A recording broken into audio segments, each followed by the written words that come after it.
Genèse 1, versets 27 à 28, on aborde la sexualité. Dieu créa l'être humain à son image, il le créa à l'image de Dieu, il les créa mâle et femelle. Dieu les bénit et leur dit, « Soyez féconds, la fécondité, multipliez, remplissez la terre et assujettissez-la, et dominez sur les poissons de la mer, sur les oiseaux du ciel et sur toute bête qui se meut sur la terre. » D'accord? Donc Dieu a béni l'image de Dieu, il est créé à l'image de Dieu, donc l'être humain. L'être humain est béni, il est appelé à féconder, à se multiplier. D'accord? Donc c'est un ordre, vous verrez, hein? Soyez féconds, multipliez, remplissez la terre. Donc c'est un ordre. L'ordre de procréer, c'est Dieu qui nous l'a donné. On doit procréer, c'est un ordre. D'accord? Et ça s'est passé, c'est un ordre qui a été donné avant l'apparition du péché. Hein. Il n'y avait pas le péché encore. Hein. D'accord? Il n'y avait pas encore la chute. Donc c'est avant le péché que l'ordre de procréer a été ordonné par Dieu lui-même. Donc arrêtez, pour ceux qui pensent que c'est ça, que c'est pas bien, c'est un péché, toutes ces choses-là. Là. Avant la chute, soyez féconds, multipliez, remplissez la terre. Donc ce n'est pas une honte, d'accord? C'est pas quelque chose qui est tabou, c'est quelque chose que Dieu lui-même a prononcé lui-même en donnant l'ordre à Adam et Ève. Donc pour pouvoir procréer, pour pouvoir se multiplier, pour pouvoir féconder, Dieu a mis en l'homme l'instinct sexuel. D'accord? Il a mis en l'homme l'instinct sexuel pour pouvoir le guider, pour qu'il puisse se multiplier, pour qu'il puisse aller vers sa femme et pour pouvoir faire des enfants. C'est pas venu comme ça, comme un robot. Il a un instinct sexuel qui l'a poussé, qui l'a guidé.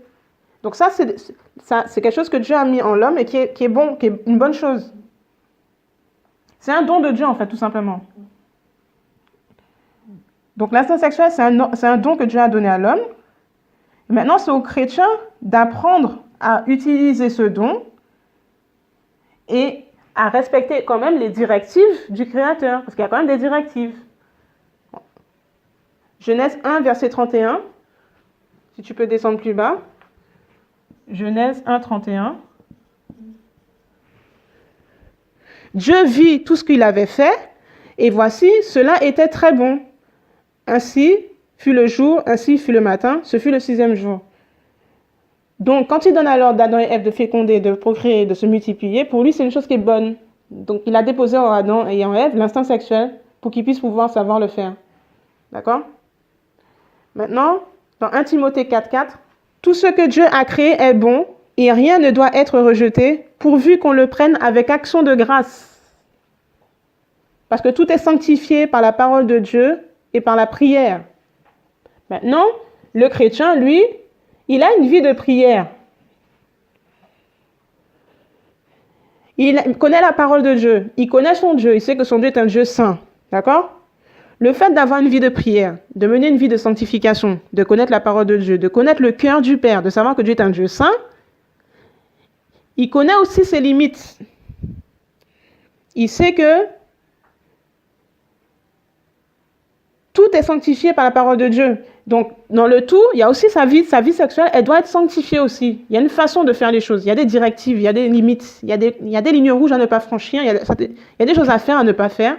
Tout simplement parce que tout est sanctifié par la parole de Dieu et par la prière. Le fait de prier, d'avoir une relation personnelle avec Jésus, qui est un Dieu saint, te met tout de suite ces garde-fous là et te permet de mener ta vie en connaissant tes limites. Je rappelle que le Saint-Esprit est là pour nous instruire. Le Saint-Esprit est là aussi pour nous convaincre de péché, de justice, de jugement et nous garde dans notre marche de tous les jours pour rendre grâce à Dieu pour ce que le Seigneur nous a donné. Mais il nous donne également des avertissements, des limites. Il nous alerte aussi sur les lignes à ne pas franchir. L'acte sexuel, ce n'est pas une fin en soi non plus. C'est pas le centre du monde, c'est pas une idole non plus. Donc c'est le sceau qui va faire l'union de deux êtres, deux personnes qui s'aiment, deux personnes qui ont résolu de vivre ensemble, de construire un foyer, de bâtir une maison ensemble sur la base de Christ. Le sceau qui va attester de cette volonté-là d'être unis ensemble, ce sera l'acte sexuel. D'accord? Donc, c'est le sceau de l'union de deux êtres qui s'aiment, qui ont résolu de vivre ensemble. Ils se sont impliqués Ils se sont engagés l'un l'autre et ils se sont jurés aussi une fidélité réciproque. On ne fait pas ce qu'on veut, on ne va pas n'importe qui. D'accord? Ça implique un engagement, une fidélité réciproque. Matthieu 19, versets 5 à 6. Il y a d'abord un accord au niveau des sentiments. Il y a aussi une attitude, un comportement qui va attester que les gens s'aiment. Il y a des convictions qui sont partagées, il y a les intentions qui sont faites. Et après tout ça, on se marie, etc., les familles, tout ça, machin, il y a l'union des corps.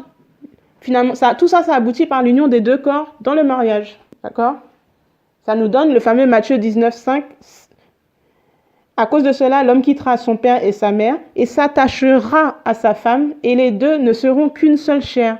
Donc là, c'est la rencontre des deux corps. C'est la concrétisation, en fait, de l'expression des sentiments et la volonté de vivre ensemble, de s'unir ensemble. Ça se concrétise par l'acte sexuel, en fait. C'est la finalité de toutes les démarches, de tout ce qui vient avant.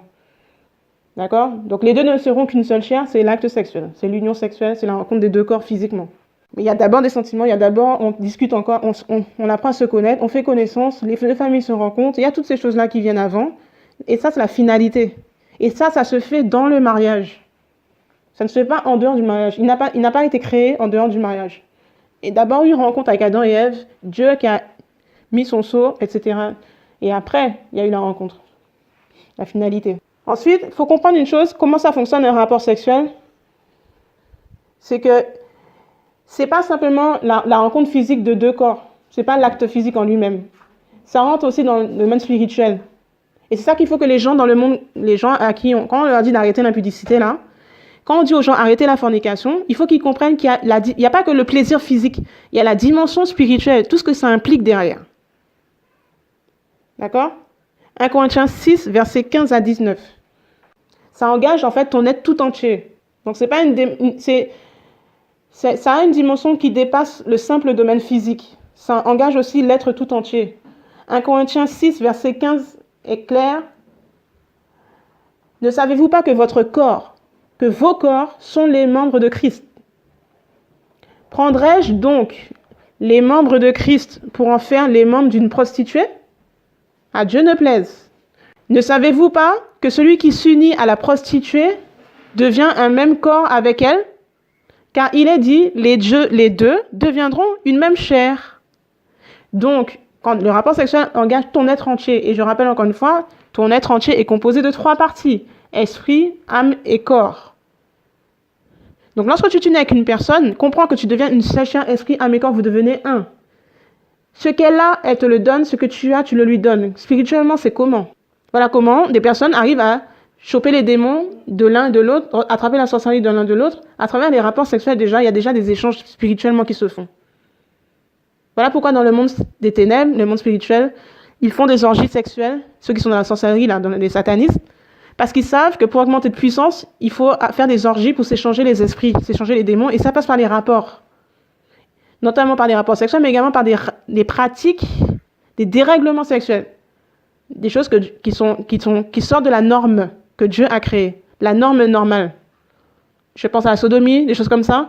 Ils savent très bien qu'il y a des pratiques qui font appel au monde spirituel, des démons, des terribles qui s'échangent comme ça à travers des actes impurs. Romains 12, verset 1, impur et contre nature. Je vous exhorte, mes frères, par les compassions de Christ, à offrir vos corps en sacrifice vivant, saint, agréable à Dieu, ce qui est votre culte raisonnable. Vos corps saints, agréables à Dieu, ce qui est votre culte raisonnable. Attention à la façon dont on gère nos corps. Il y a une façon de faire. On ne fait pas n'importe quoi. Dieu nous voit. Et lorsqu'on l'adore, lorsqu'on le loue, on s'offre en sacrifice à Christ. Philippiens 1, verset 20. Philippiens 1, verset 20. Et comme c'est quelque chose de très, très sérieux, l'acte sexuel, tu ne peux pas faire ça, genre, ouais, je vais essayer, à l'essai, machin. On va essayer, on va voir. Je goûte la marchandise avant de l'acheter. C'est pas comme ça fonctionne. On n'essaie pas les choses avant de pouvoir décider si oui ou non. C'est pas le fait d'avoir un rapport sexuel avec la personne à l'avance qui va déterminer que Dieu est dans votre affaire. C'est pas ça. Ça, c'est juste une finalité de tout un processus de conviction déjà que Dieu est dedans. Que les sentiments sont là. Que les familles se sont vues, etc. Et surtout que Dieu est dans votre affaire. C'est surtout ça. Mais on ne s'amuse pas en fait avec ça. Philippiens 1, verset 20. Selon ma ferme attente et mon espérance, je ne serai confus en rien, mais qu'en toute assurance, Christ sera maintenant, comme il l'a toujours été, glorifié dans mon corps, soit par ma vie, soit par ma mort. Paul voulait glorifier Jésus-Christ dans son corps, la façon dont il allait mener son corps, la façon dont il allait gérer physiquement son corps, c'était une façon aussi de rendre gloire à Dieu. On ne fait pas n'importe quoi. Donc on peut pas faire les choses à l'essai. Sans se mettre avec quelqu'un, il n'y a pas d'engagement réciproque, il n'y a pas d'engagement sérieux, il n'y a pas de lien sérieux. Parce que ça, c'est juste pour assouvir un besoin, une pulsion rapidement. Et ça, c'est des motifs égoïstes. On pense à sa propre chair sur l'instant T. Et on essaye un truc comme ça, on va voir et on verra ce que Dieu dira après. C'est pas comme ça marche. C'est trop sacré. C'est trop important. C'est quelque chose à prendre très, très au sérieux. 1 Corinthiens 7, verset 4.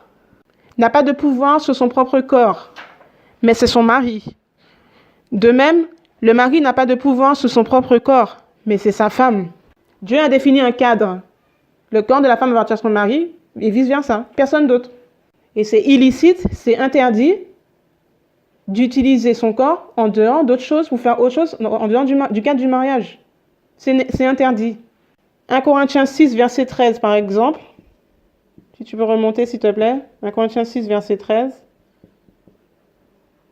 Par exemple, quand il dit « Les aliments sont pour le ventre et le ventre pour les aliments. Dieu détruira l'un comme les autres. » Or, le corps n'est pas pour les relations sexuelles illicites. C'est écrit, hein?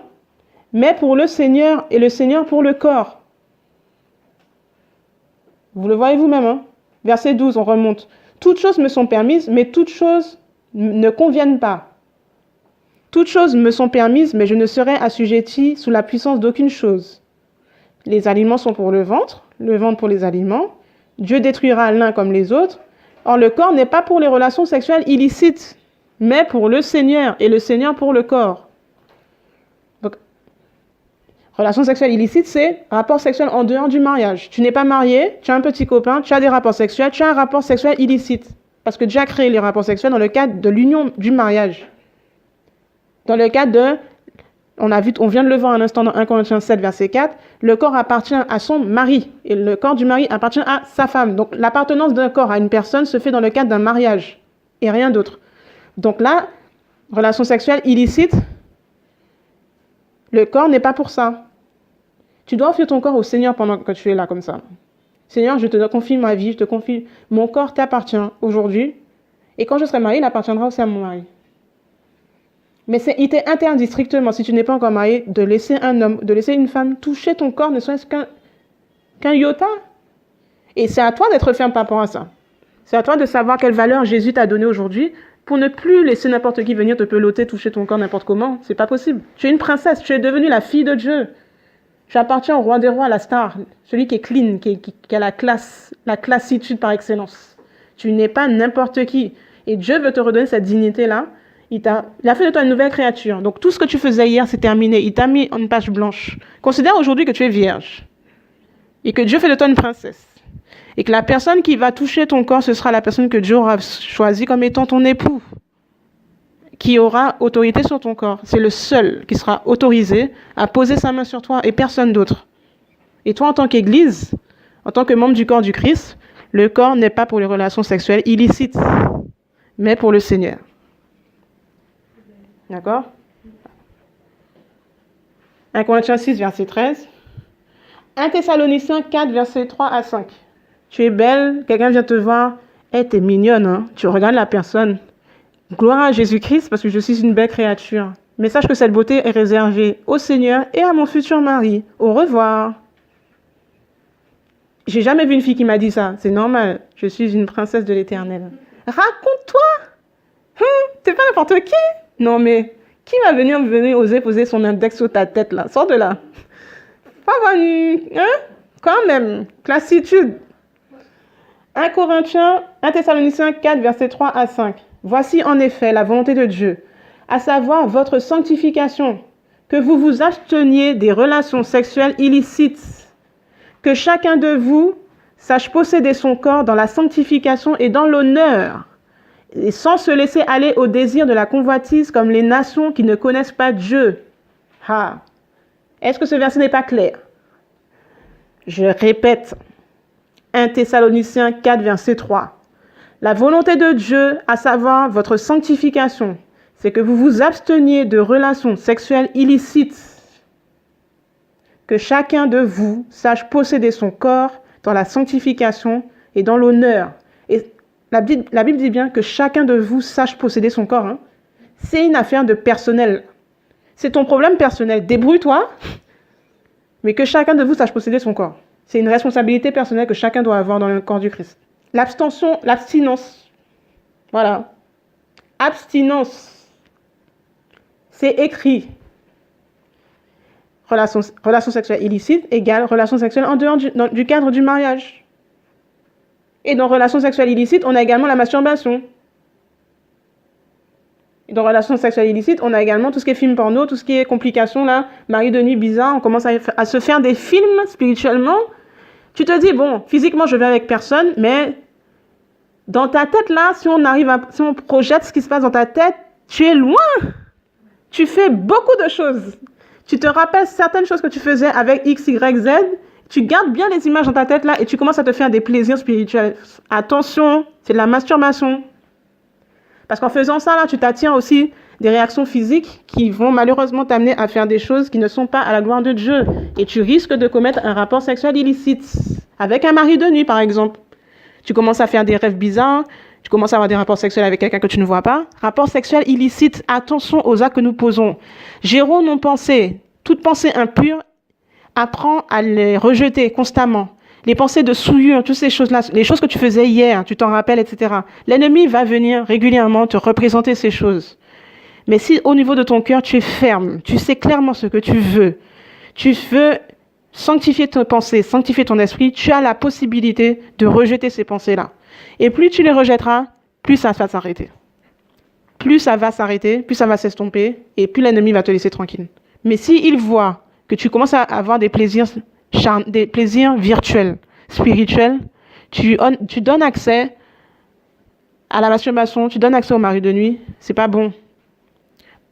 Parce que comme tu as un esprit, n'oublie pas que tu es également esprit. Quand tu fais ça spirituellement, tu le fais devant Dieu. Parce que Dieu te voit au niveau de corps, esprit et âme.